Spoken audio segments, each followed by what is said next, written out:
একসময় আমরা ভাবছিলাম যে এটা আমরা আসলে একজন মারা গেছে, এটা নিয়ে আমরা আর আসলে তেমন কোনো উচ্চবাচ্য করব না।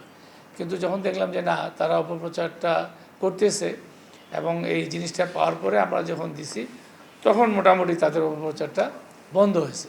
তার মানে বোঝা গেল যে এটা আসলে এফেক্টিভ এবং এটা জানানোটা আমাদের দরকার ছিল।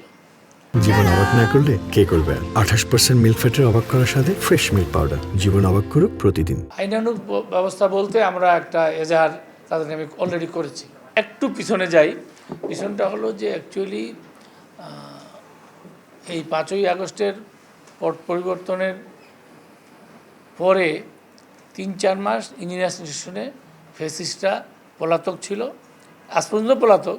তারা যখন আসে নাই তখন আমাদের ইনস্টিটিউশন টোটালি কোলাপস করে গেছিলো। আমাদের অনেকগুলো স্টাফ অফিসার আছে, আমাদের অনেক কর্মকাণ্ড আছে, তাদের বেতন, আমাদের ইন্টারন্যাশনালি আমাদের যোগাযোগ করতে হয়, সবগুলো বন্ধ হয়ে গেছিলো এবং পরে ওরা মেম্বারশিপ অনেক কিছু কার্যক্রম, মানে শত শত কার্যক্রম জড়িত আছে এর সঙ্গে, ইঞ্জিনিয়ারদের ট্রেনিং, রাজুকের রেজিস্ট্রেশন, অনেক কিছু এটার মধ্যে ইনভলভ। এর মধ্যে আমরা ওই সেমভাবে একটা ইওজিএম কল করি। আমাদের কনস্টিটিউশনের মধ্যেই একটা ধারা ছিল যে প্রেসিডেন্টকে কল করতে, কিন্তু প্রেসিডেন্ট তো পলাতক তখন।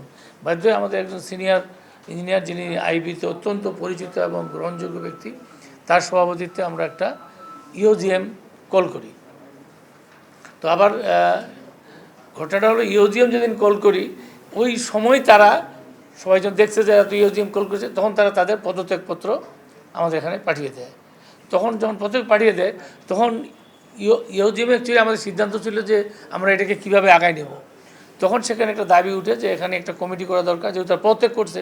এতদিন তো তারা পলাতক ছিল, বাট অফিসিয়ালি তো ছিল, কিন্তু তখন তারা পলাতক, সুতরাং তখন তারা রিজাইন করছে। তখন ওইখানে উপস্থিত অনেক 1200-1300 উপরে প্রকৌশলী ছিল, 1400 প্রকৌশলী ছিল, তাদের উপস্থিতিতে একটা কমিটি করা হয়, ইন্টারিম কমিটি করা হয়। সেই কমিটি এখন কিন্তু কাজ চালা যাচ্ছে। এরা এই ইন্টারিম কমিটিকে বাধাগ্রস্ত করার জন্য, এবং যখন আমরা দেখলাম যে যেহেতু আমরা যখন দায়িত্ব নেই, তখন আমরা বলছিলাম যে আমরা অ্যাকচুয়ালি এই কমিটি দীর্ঘদিন চালাবো না, একটা নির্বাচন দিব। আমরা এই কমিটি দীর্ঘদিন চালাবো না, নির্বাচন।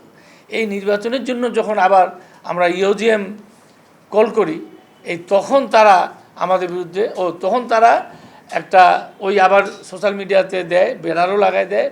ওই একই দিনে তারা এখানে মহাসমাবেশ করবে।